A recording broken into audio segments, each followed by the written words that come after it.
Voici une recette très facile à réaliser. C'est une base de génoise au chocolat et sur le dessus, c'est une crème montée Philadelphia, mascarpone, chantilly et chocolat blanc. Alors voici les ingrédients dont vous avez besoin pour réaliser la génoise.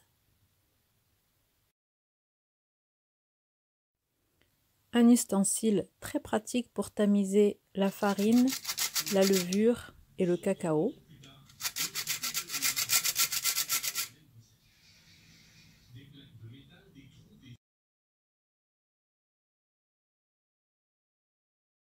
On obtient un mélange très homogène.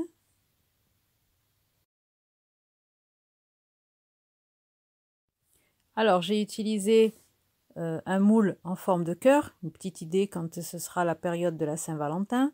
Si vous n'avez pas ce genre de moule, n'hésitez pas à utiliser un moule à charnière. Alors pour les ingrédients de la recette, il vous faut un moule de 22 cm de diamètre.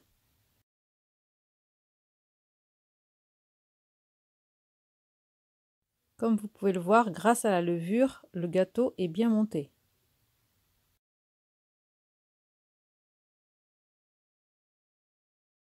Pour imbiber ma génoise, j'ai utilisé donc du lait avec du chocolat Nesquik. Vous pouvez très bien utiliser du Benko.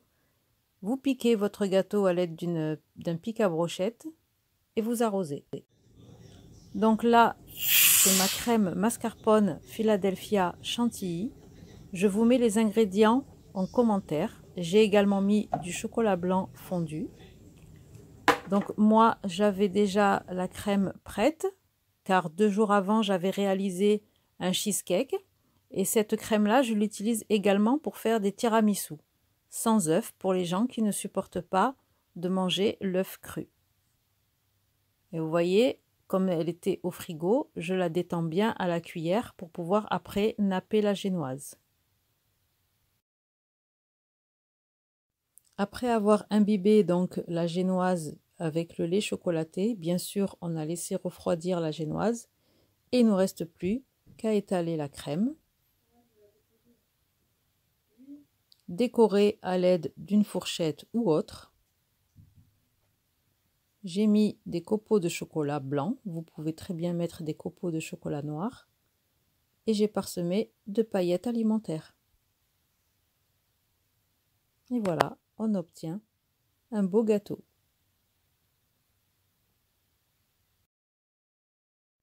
Alors, je vous rappelle que je vous note la recette de la crème sous la vidéo en commentaire. La recette de la génoise, les ingrédients sont au début de la vidéo. Et il ne vous reste plus qu'à essayer de réaliser le même gâteau.